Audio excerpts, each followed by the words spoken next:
Hello and welcome to Sanctification in Pathfinder 2nd Edition Remastered by How It's Played.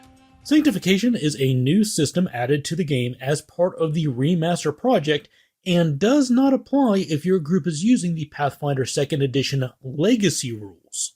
Simply put, the original release of 2nd Edition used the familiar alignment system found in most D20 fantasy RPGs, but alignment was removed as part of the remaster and Sanctification takes its place. Some deities, but certainly not all, participate in the ongoing holy war between celestials and fiends and use their divine power to imbue their followers with abilities that potentially make them more deadly to members of the other side of the conflict, but also possibly more vulnerable. This process is called Sanctification. It applies either the holy or unholy trait to the sponsored character, and only those who have a mechanical feature that specifically calls for them to become sanctified may be sanctified. This will most likely be through the deity class feature that belongs to both the champion and cleric classes. Members of these classes must choose a deity that they worship, and selecting that deity informs the player of their sanctification options. For example, the stats for Iomedae say, Divine Sanctification must choose Holy, meaning all characters sanctified by Iomedae must be holy and have the holy trait. And if we look at Ergothoa, it says Divine Sanctification must choose Unholy, meaning all characters sanctified by Ergothoa will have the unholy trait.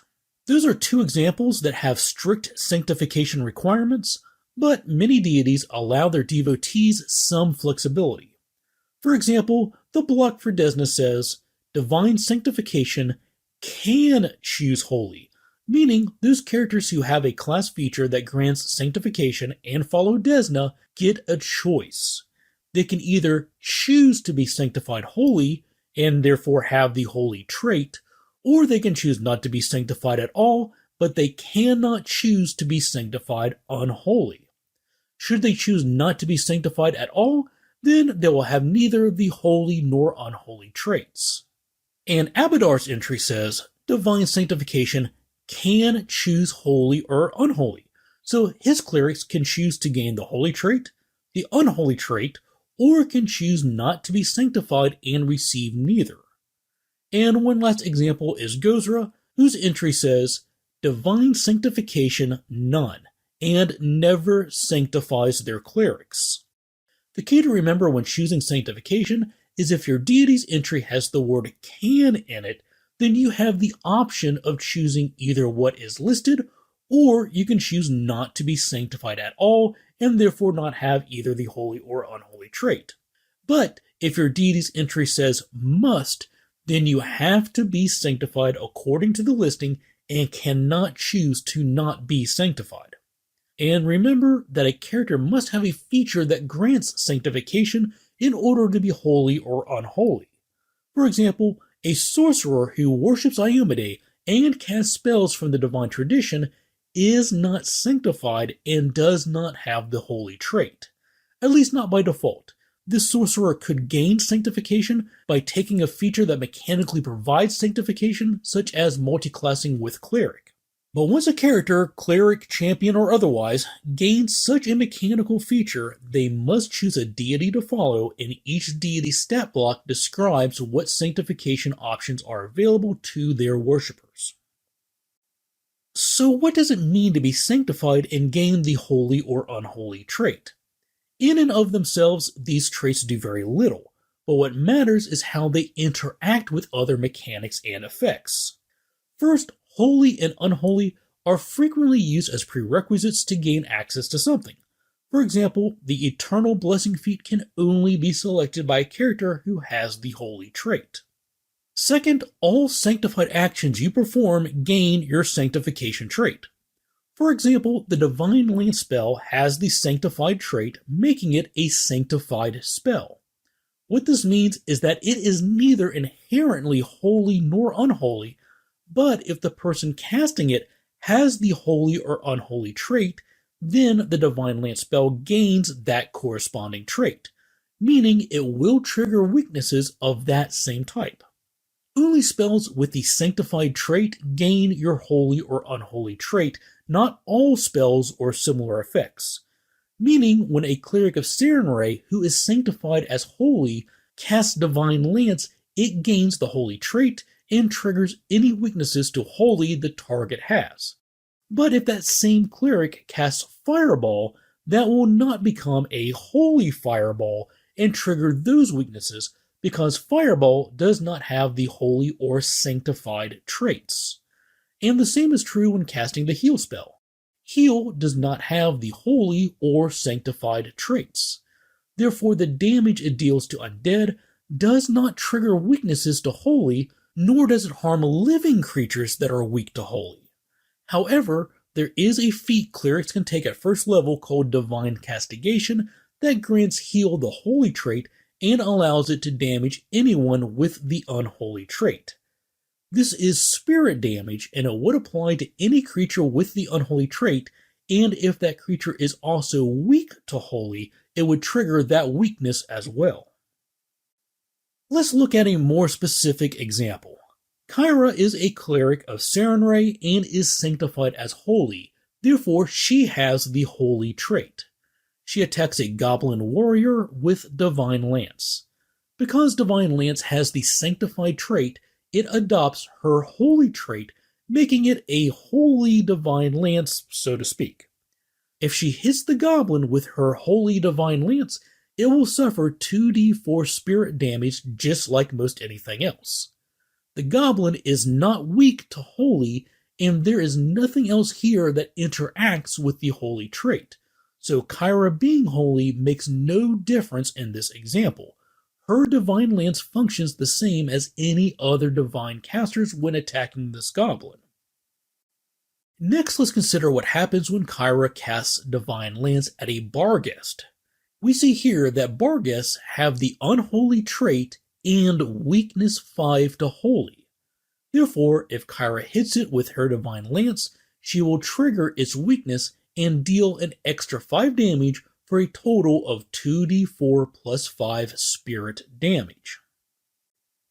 And now let's look at what happens when Kyra casts Divine Lance at a Graveknight. We can see here that Graveknights do have the unholy trait.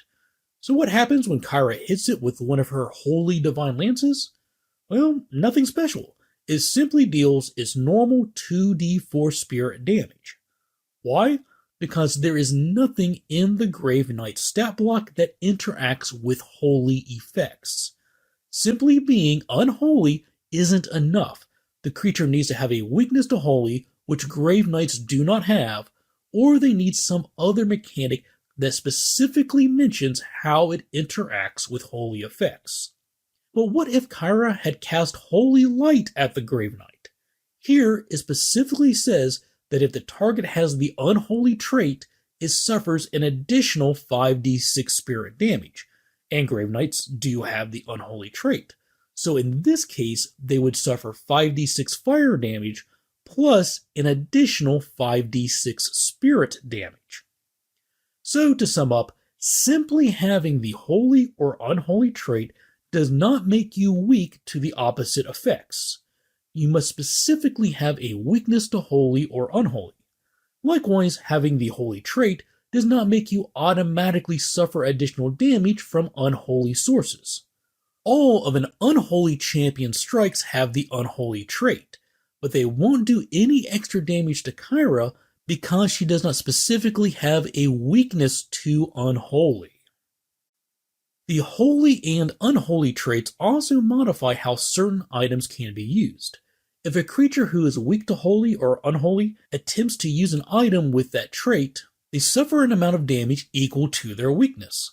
For example, there is nothing that prevents a devil that has weakness 5 to holy from picking up and using a defeated enemy's holy longsword, but if they do, they will suffer 5 points of damage every time they attack with it. They will also be enfeebled 2 per the text of the holy rune while carrying it, assuming they have the unholy trait in addition to being weak to holy. And similar to using sanctified weapons, we should also discuss who can cast sanctified spells. And the short answer is anyone who can cast spells of that tradition can cast the spell. You can cast a spell that has the holy trait even if you are not holy and even if you are unholy, and vice versa. A person who is sanctified as holy can cast spells that have the unholy trait. But there is one major problem if they do. Casting such a spell might be anathema to their religion. Behaviors that are anathema are against your personal code or an institution you are bound to, like a religion. To deities, these acts are heresy and in direct violation of their beliefs. To gain some insight into what a deity labels as anathema, check out their write-up. For example, in the Church of Abadar, it is forbidden to engage in banditry or piracy, to steal, or undermine a law-abiding court. And to Urgathoa, it is anathema to deny your appetites, destroy undead, or to sacrifice your life. Committing such acts have serious consequences. The exact punishments of committing acts that are anathema to your faith are largely up to the GM to determine, but some guidance is provided in the deity class feature for clerics and champions. Here it says, if you perform enough acts that are anathema to your deity, you lose the magical abilities that come from your connection to your deity. And these abilities can be regained only if you repent by conducting an atone ritual. The book also says, casting spells with the unholy trait is almost always anathema to deities who don't allow unholy sanctification, and casting holy spells is likewise anathema to those who don't allow holy sanctification. Casting spells that are anathema to the tenets or goals of your faith could interfere with your connection to your deity. For example, casting a spell to create undead would be anathema to Pharasma, the goddess of death. So, can you cast unholy spells if you are sanctified holy? Yes, but you run the risk of being punished by your deity. Exactly when that happens and to what extent is left up to your GM to decide, but it'd probably be wise not to even test those waters. So, what has changed with the remaster? Well, basically everything. With the elimination of the alignment system, everything in this video is new territory. So instead of listing the differences here as I usually do, I'm instead going to go over a few points to remember about conversions. If you are running a Remaster Edition game and want to use content from the Legacy Edition, there are a couple of things worth noting. First, alignment damage is no longer supported. Instead, wherever in the Legacy Edition you see effects that deal good damage or evil damage, you should instead change that to spirit damage. Also, resistances and weaknesses to alignment damage should be updated. If a Legacy monster has resistance or weakness to good damage, change that to holy, and if they have a resistance or weakness to evil damage, change that to unholy. It would probably be reasonable to also give them the appropriate sanctification trait as well. So there you have it, Sanctification and Pathfinder 2nd Edition Remastered. If you have any questions, please leave them in the comments below, and as always, I'd like to take a moment to thank everyone who supports me, whether that be by clicking the like button, leaving a comment, subscribing to the channel, subscribing to the Patreon, or buying a super thanks. I greatly appreciate all you do to support me and this channel. With that, thanks for watching, take care, and happy gaming.